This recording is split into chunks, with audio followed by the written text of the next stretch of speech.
Hello everyone, welcome to my new video. আজকের ভিডিওটা একটু অন্যরকম। আজকে আমি কি রান্না করব সেটাই তোমাদের সাথে শেয়ার করব। তো ভিডিওটা শেষ পর্যন্ত দেখতে থাকো। এই যে তোমরা দেখতে পাচ্ছ, এটা হলো ডালগুলোকে আমি পিষে নিয়েছি। তারপরে লঙ্কা, আদা সব কিছু পিষে, লবণ, হলুদ, তারপরে মশলার গুঁড়ো সব কিছু লঙ্কা টঙ্কা দিয়ে মেখে নেব। আর হ্যাঁ, আমি একটা পোস্ট করেছিলাম যে ডালের বড়ার ছবিটা একটা পোস্ট করেছিলাম। সেটাতে অনেকে কমেন্ট করছে যে পেঁয়াজ কম হয়েছে, পেঁয়াজ লঙ্কা কম হয়েছে।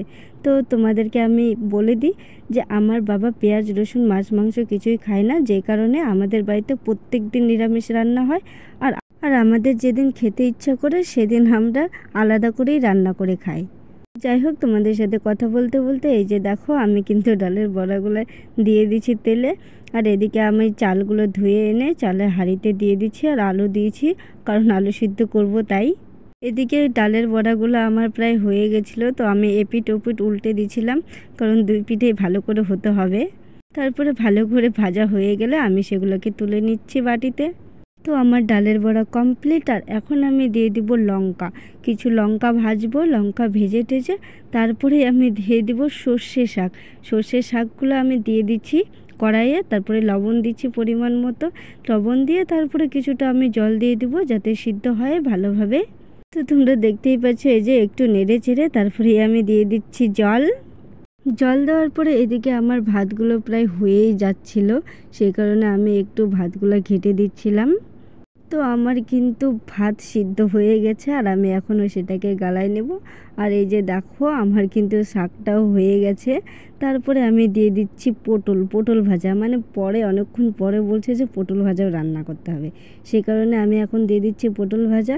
তারপর পরিমাণ মতো লবণ দিয়ে, হলুদ দিয়ে তারপরে সেটাকে আমি ভালো করে ভেজে উঠাই নেব। পটল ভাজার ফাঁকে আমি আলু সিদ্ধটা করে নেব। এই যে দেখতে পাচ্ছ, এই লঙ্কাগুলো যেগুলো আমি ভেজে উঠাচ্ছিলাম সেগুলো আমি গ্লাস দিয়ে একটু পিষে নিচ্ছি, পিষে তারপরে আলুগুলোও পিষে নিচ্ছি, কারণ লঙ্কা তো আর হাত দিয়েই করা যায় না, কারণ হাতে জ্বালা করবে, সেই কারণে আমি গ্লাস দিয়ে করছি। তারপরে আলু সিদ্ধতে পরিমাণ মতো তেল দিয়ে দিচ্ছি, তেল লবণ দিয়ে তো ওটাকে আমি ভালো করে মাখাই নিলাম। আর এই যে দেখো, আমার পটল ভাজাগুলোও কিন্তু প্রায় কমপ্লিট, আর আমি এখন উঠাই নিচ্ছি সেগুলোকে। আমার রান্না কমপ্লিট, আর এখন আমি বাবাকে খেতে দিয়ে দিচ্ছি। আমাদেরও খাওয়া হয়ে গেছে। আর এখন হলো তারপরের দিন সকালবেলা। তো সকালবেলা আমি সকাল সকাল উঠে পড়েছি আর সব কাজ সেরে।